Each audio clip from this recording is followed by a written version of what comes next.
of faith and not at least visit Hebrews chapter 11.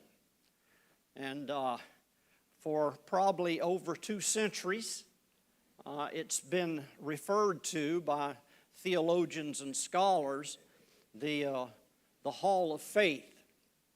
And that's where we're going to visit today. Now, for our secular existence, we have the Hall of Fame, the Major League Baseball Hall of Fame, the NFL Hall of Fame, sports, all kind of sports Hall of Fame, and God has the Hall of Faith. And for example, in our secular existence, I think the first baseball personality in the Hall of Fame was Ty Cobb. And a little later came Babe Ruth. Everybody's familiar with Babe Ruth. 714 home runs. And that was back in 1934, and nobody met that record till 1974, 40-something years later. And I was reading about Babe Ruth's batting averages, and I found out something real curious. This guy ended up in the Hall of Fame with 714 home runs, and that record stood for 4 decades. But guess who struck out more times than any of his teammates on his teams? Babe Ruth had more strikeouts. And sports historians say the reason for that is he swung at everything. Everything that came over the plate, he swung with all of his might and struck out more than all of his other teammates. But in the process of swinging at everything, 714 home runs. Dudes. And then you have Jackie Robinson in the Hall of Fame. Ted Williams in the Hall of Fame. I had a preacher friend of mine meet Ted Williams. He was in a town, and Ted Williams' grandchildren attended this Christian school, and he was there waiting for one of his grandchildren, and he said, lo and behold, here walked out the Christian school doors, and he said, I immediately recognized him. It was Ted Williams. And of course, Ted Williams had finished his professional life, ended up in the Hall of Fame, and this pastor friend stopped him anyway and said, I still want your autograph. and anyway, Mickey Mantle, Willie Mays, Hank Aaron, Nolan Ryan. Years ago, Daniel, as a teenager, got intrigued with Nolan Ryan, and so Linda and I, for a Christmas gift, we got him a baseball signed by Nolan Ryan. And anyway, and recently Derek Jeter has been added to the Hall of Fame. So the world has its Hall of Fame. God has His Hall of Faith. And that's where we're going to visit. Faith defined, and we're going to start in the first few verses of Hebrews chapter 11, because the whole chapter is a myriad of heroes and heroines of the faith, most of them, of course, all from the Old Testament. Now, faith is the substance of things hoped for, the evidence of things not seen. By it, the elders obtained a good report, because the elders is the Old Testament heroes and heroines, and they obtained the good report by faith. Through faith, we understand that the worlds were framed by the Word of God, so that things which are seen were not made of things which do appear. That's because the Lord spoke things into existence. Now, there's a paraphrase of these verses, and here it is. What is faith? It is the confident assurance that something we want is going to happen. It is the certainty that what we hope for is waiting for us. Even though we cannot see it up ahead. Men of God in days of old were famous for their faith. By faith, by believing God, we know that the world and the stars, in fact, all things, were made at God's command, and that they were made from things that can't be seen. He created the visible from the invisible. And so we start with verse 4. The first one mentioned is Abel and Cain. By faith, Abel offered, and now we're way back in Genesis. We're in the first few chapters of Genesis here. By faith, back in Genesis, Abel offered unto God a more excellent sacrifice than Cain, by which he obtained witness that he was righteous. Who was righteous? Abel.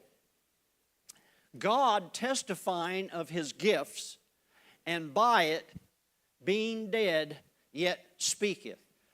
Now, I used to believe from when I was studied the Scripture that Abel's sacrifice was accepted because it was an animal sacrifice.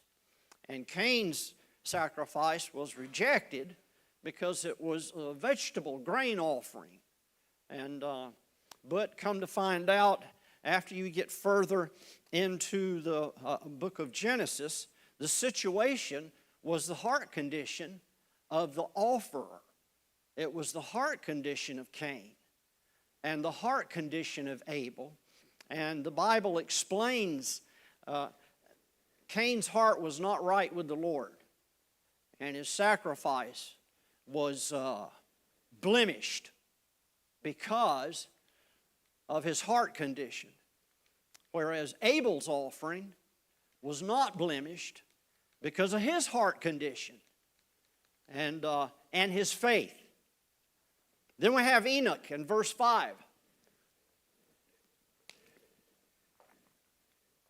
By faith, Enoch was translated, raptured, that he should not see death, and was not found.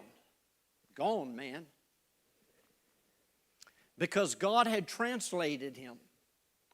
For before his translation, or God taking him up, he had this testimony that he pleased God.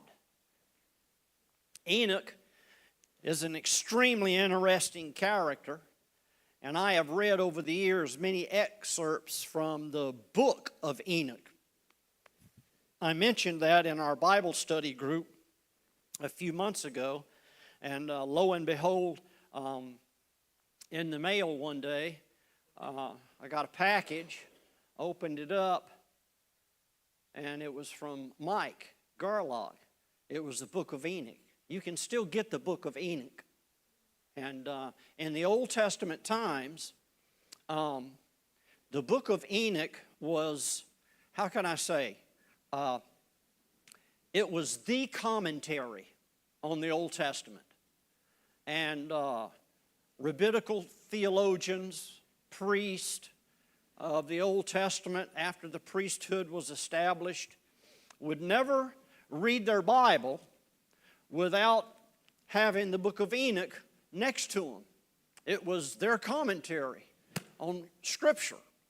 And that was the case during the whole existence of the Old Testament. In the New Testament, in the first century believers, same thing. They'd get their Bible and they'd have the book of Enoch. And by the somewhere between the 3rd and 5th century of our faith, the book of Enoch was pushed into the shadows. See, the book of Enoch has a whole lot of mystical stuff, mysterious stuff, supernatural stuff that Enoch recorded.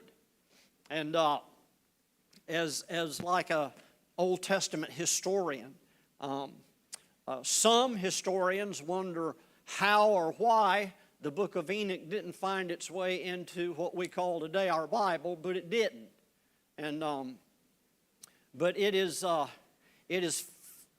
full of mysterious stuff and mysterious creatures, and very interesting read. But today, like when I went off to Christian college, there's a set of commentaries that usually if a guy surrenders for the ministry, he gets a gift. And the gift is usually Matthew Henry's commentaries from the 1600s. That's the first set of commentaries I got. And almost every guy that goes into the ministry ends up with a study Bible and the Matthew Henry's commentary. And for many, many, many, many centuries, that's the way it was with the book of Enoch. You didn't study the Bible without seeing what Enoch had to say about that chapter or that situation or that crisis. And then, of course, you got Noah. Who doesn't know Noah? By faith, Noah, being warned of God of things not seen as yet, moved with fear. Some English Bibles will say moved with reverence for God, prepared an ark to the saving of his house, by the which he condemned the world. Noah did. He was a preacher, prophet, and became heir of the righteousness which is by faith. So Noah, by faith. And Noah being warned of God, watch this, of things not seen as yet. Noah didn't know what rain was. His culture never experienced rain like we're getting rained on today, on and off all day long, according to the weather report. You know what rain was? God told him that he was going to open up the bowels of the earth and release water. But God also told him water was going to fall from the sky. And Noah was like, had to have been, when he was first informed of this, had to have been, what? At one time, the entire earth had a canopy around it, and the entire earth was like a tropical atmosphere and environment. And he'd never seen rain. And so probably, God said, it's going to rain for 40 days and 40 nights. And Noah probably said, it's going to what? It's going to rain. And Noah probably said, what's the rain? But by faith he believed God. He built the ark. He salvaged his family in an extreme, immoral, corrupt culture.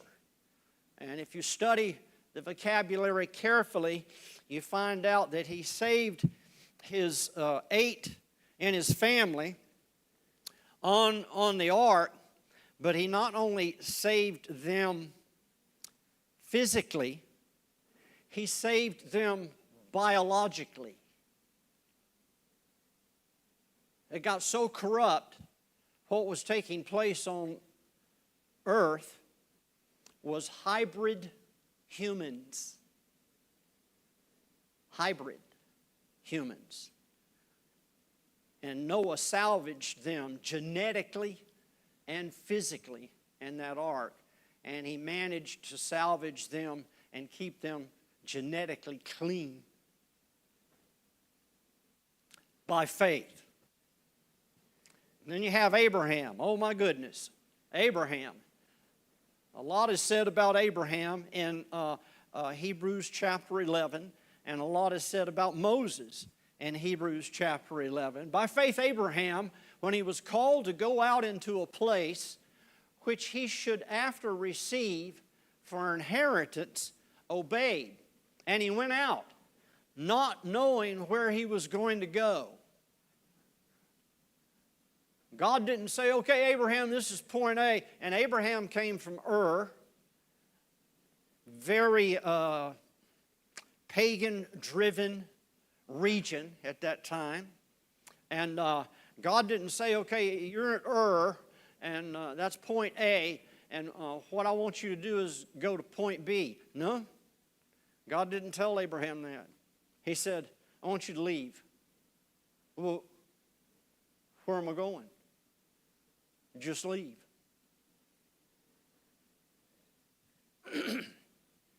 Obeyed, and he went out not knowing whither he went. By faith he traveled, sojourned into the land of promise, as in a strange country, foreign country, dwelling in tents, tabernacles, with Isaac and Jacob, the heirs with him of the same promise. For he looked for a city which hath foundations, whose builder and maker is God. Through faith also, Sarah herself received strength, physical strength, to conceive seed. And that had to be miraculous because she was in her 90s and Abraham was about 100. Can you imagine grandma telling you, hey, I'm pregnant? You're what? And through faith, Sarah received strength to conceive seed. So, through her faith, God conditioned her physically that she could deliver a child. Deliver a child when she was past age, because she judged him, who? God, faithful, who had promised. Therefore sprang there even of them, and him as good as dead, so many of the stars of the sky in the multitude, and as the sand which is by the seashore innumerable. And that was the family tree of Abraham. God promised him, I'm going to multiply you across the earth, like the stars in the sky and like the sand grains on the seashore. And which is by the seashore innumerable. Verse 13. These all died in faith, not having received the promise or the promises,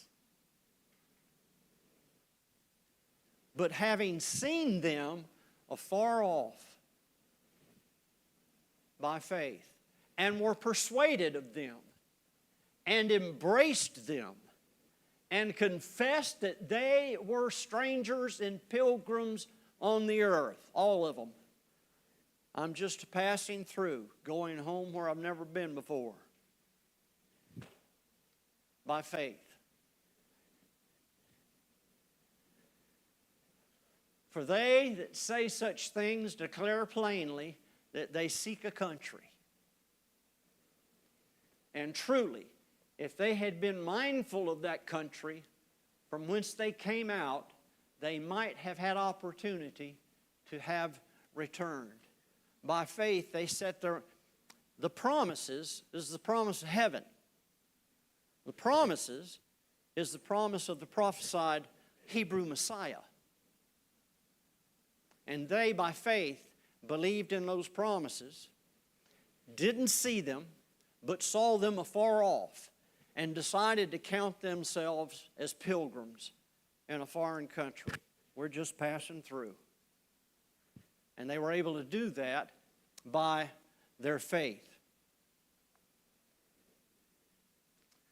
Verse 16 and 17, but now they desire a better country, that is, a heavenly.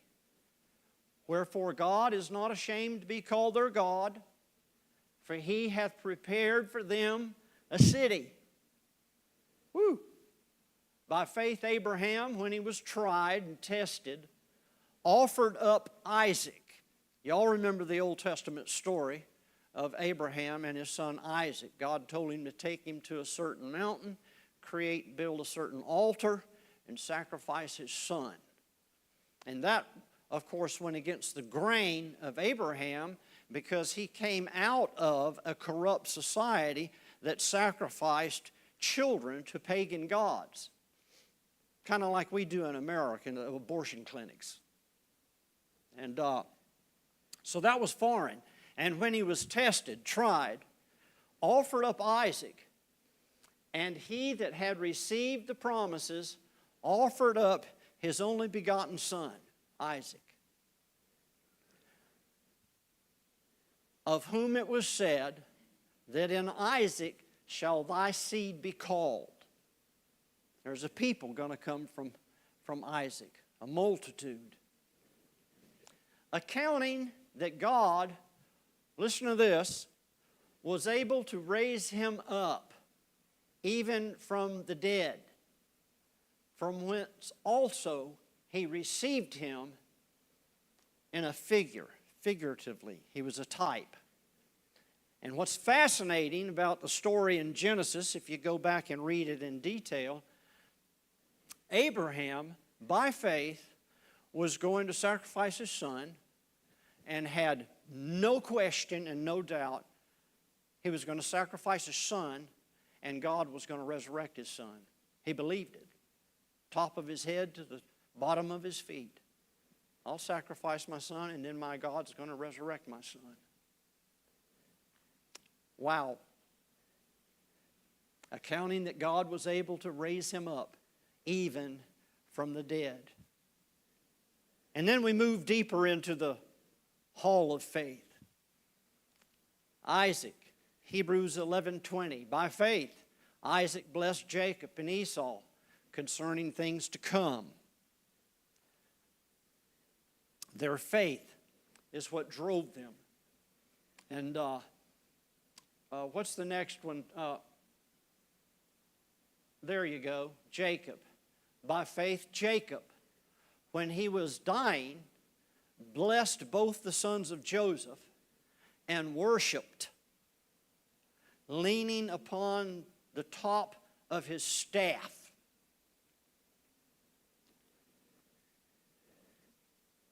Because of his faith, he blessed his son. By faith, Joseph, when he died, made mention of the departing of the children of Israel.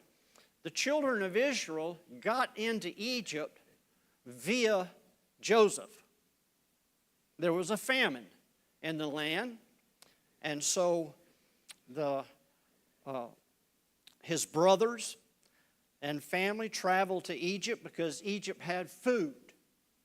And Joseph had become the prime minister of Egypt. Remember his brothers put him in a pit, said, we're going to kill him. And the oldest brother, Reuben, said, no, let's don't do that. Let's make some money on this. Let's put some blood on Joseph's coat of many colors and take it back to Joseph and tell Dad that a lion grabbed Joseph and drug him off into the forest, into the wilderness. And then we'll sell Joseph. We've got him in the pit. We'll sell him into slavery and make some money on this deal. It was Reuben's way, the eldest of the brothers, to try to save Joseph's life. And so that's what happened. Joseph got sold, and he ends up being sold by the Mennonites to Egypt. And then through visions and dreams, he captured Pharaoh's attention. And Pharaoh brought him into the house of Pharaoh, educated him, made Joseph one of his counselors, and ultimately Joseph helped Egypt avoid a famine by dreams and visions God gave him to tell Pharaoh to stock up food, stock up grain, and all that transpired, and lo and behold, Joseph became prime minister of Egypt. There was Pharaoh and Joseph, the two head honchos. Now, mind you, between selling him out of the pit to him becoming Pharaoh's right-hand man was 20 years. When you read it in the Bible, it's like, oh, look what happened. This happened, that happened. Yeah, well, what you're reading took 20 years for that to transpire. And Joseph had changed a lot. And when his brothers came in to plead for food and to escape the famine, because Egypt had food, they didn't even recognize Joseph. They didn't know who he was. They just thought he was the Egyptian prime minister. Then when it dawned on them who it was, they feared for their lives, and Joseph forgave them for everything they had done. Joseph foretold the slavery aspect of the people of Israel. For 400 years, they're going to be in slavery in Egypt. And Joseph prophesied that. Joseph then also prophesied they were going to be released from Egypt. They're going to get out of Egypt.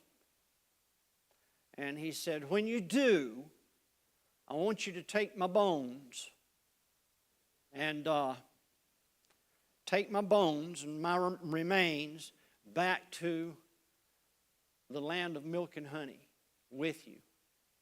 And they did. And the only place in the Bible where the word coffin is used is they placed Joseph's coffin and carried Joseph's coffin. And the word originates from an ancient Hebrew word that means jewel box. Very interesting. And, okay, moving on. 23 through 30. Whoop, let's go. By faith, Moses, when he was born, was hid for 3 months from his parents. Remember, the Hebrew people were multiplying, and all of Pharaoh's counselors said, hey, their population is exploding. We've got to do something. And so Pharaoh said, okay, we'll kill all the male children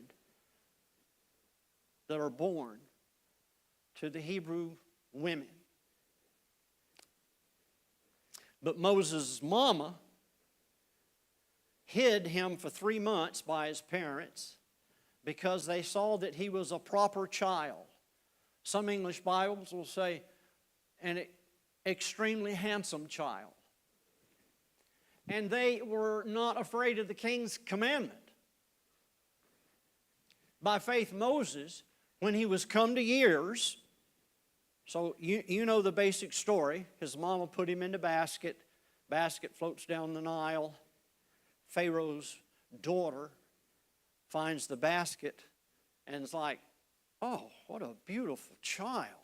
Oh, goo, goo, gee, gee, goo, goo. And you should have seen Steve's little one in the pool at the house the other day, man. He put him in that baby floater thing. I didn't know they had things like that, man. They even had him in a bathing suit and put him down in this floating thing. But he was kicking his feet and smiling. And everybody was goo-goo gaga-ing at him. That's what happened to Pharaoh's daughter. Oh, what a beautiful baby. So she takes the baby into Pharaoh's house. And Moses grows up, educated by Pharaoh and Egyptian schools, highly educated, highly intelligent. And then he came of years, grew up as a young adult, and realized he was part of the Hebrew people that were enslaved. And he decided to break from Pharaoh's family. 3 months parenting, they were not afraid of the king's, his mama wasn't afraid of the king's commandment. By faith, Moses, when he was come to years. Oh, by the way, one unique story. Moses' mom put him in the basket, Pharaoh's daughter finds him, but she needs a nurse for the little baby. Guess who became the nurse? His mama, hired by Pharaoh's daughter. How do you like that? Have a baby, get paid for it, and you're his own mom. And good deal. By faith, Moses, when he was come to years, refused to be called the son of Pharaoh's daughter, choosing rather to suffer affliction with the people of God than to enjoy the pleasures of sin for a season. It was a sinful culture, the Egyptian culture. Esteeming the reproach of Christ greater riches than the treasures in heaven. How did Moses know about the Messiah? Faith. And he knew the Scriptures as well as the writings of the Egyptian educational institution. Greater riches than the treasures in Egypt, for he had respect unto the recompense of the reward. Boom. By faith he forsook Egypt, not fearing the wrath of the king, for he endured as seeing him who's invisible. Who was invisible? God. The God of creation, the God of the Hebrew people. He saw him who is invisible. How? Faith. Through faith he kept the Passover and the sprinkling of blood, lest that he destroyed the firstborn should touch them. By faith they passed through the Red Sea as by dry land. And when the Egyptians attempted to follow through the Red Sea, they were drowned. By faith the walls of Jericho fell down after they were compassed about 7 days. Who was the Jericho? Who was the leader? Joshua. God tells Joshua, I want you to attack Jericho. Huge fortified city. In pagan, it was in the land of milk and honey. And God wanted those corrupt pagans out of the land of milk and honey. So he tells Joshua, I want you to attack Jericho. Don't take any ladders. What? We got to climb the walls. No, you don't. Gather the army together and get your shofars, ram's horns. See, you could take a short ram's horn, and this is what they would do, and heat it with heat, and then they stretch the ram's horns. And you can stretch them this big. You can stretch them like for 7 feet. They had huge, and it, of course, gave a different sound altogether when they were that big. And he said, I want you to arm your army with shofars, trumpets. Your English Bible will say trumpets. And okay, well, what then? I want you to march around the city 7 times. What? And what then? He said, then I want you to blow your trumpets. And I'm going to bring the walls of Jericho down. And even today, there's remnants of Jericho. And one of the strange things about Jericho, when walls come down in ancient cities, they fall out. And Jericho's walls all fell in on the population. So what Joshua had to do was blow his bugle. Amen. And God brought the thing down. By faith, the walls of Jericho fell down after they were compassed about 7 days. Hannah, take me on deeper. By faith, the harlot Rahab perished not with them that believed not, when she had received the spies with peace. So Joshua sends some spies to Jericho, and you need to get inside Jericho and give me the details for what I'm believing to be an upcoming battle. Spies go to Jericho. Well, they meet Rahab. Rahab is, a lot of the walled cities back then, they'd have an outer wall with towers and watchmen. And then they would have an inner wall inside the outer wall. And what was between those two walls was the red light district. Prostitutes. And Rahab wasn't a harlot. She ran the whole thing. She was head harlot, head prostitute. She ran the red light district inside the walls of Jericho. The spies told her God was going to judge Jericho. By faith, she believed them.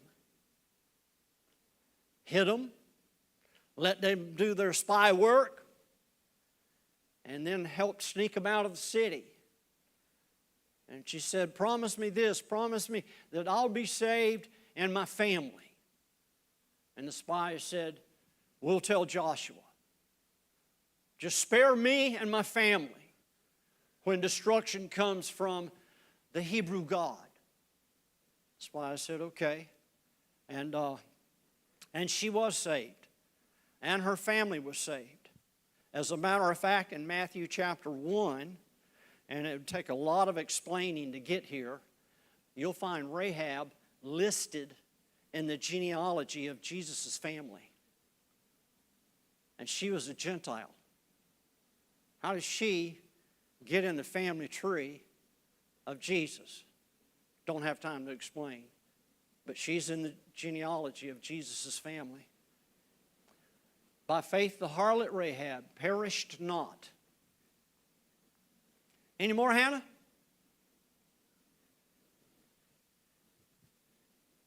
Oh, yeah.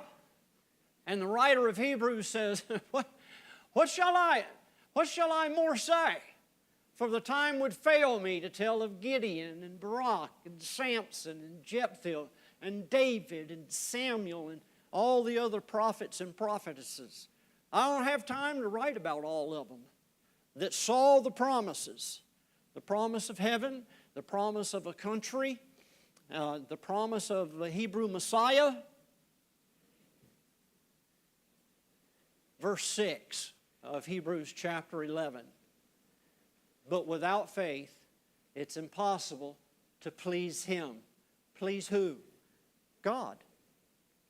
For he that cometh to God must believe that He is. God exists. And that He, God, is a rewarder of them that diligently seek Him. We walk by faith, not by sight. But without faith, it's impossible to please Him. And these ancient Old Testament heroes and heroines pleased God. How? By having faith in the promises. They saw them afar off through their faith. See, what happened is these Old Testament characters and personalities, they looked forward to the cross. We look backwards to the cross. It's faith in the cross and the promises of God. Lord, thank you.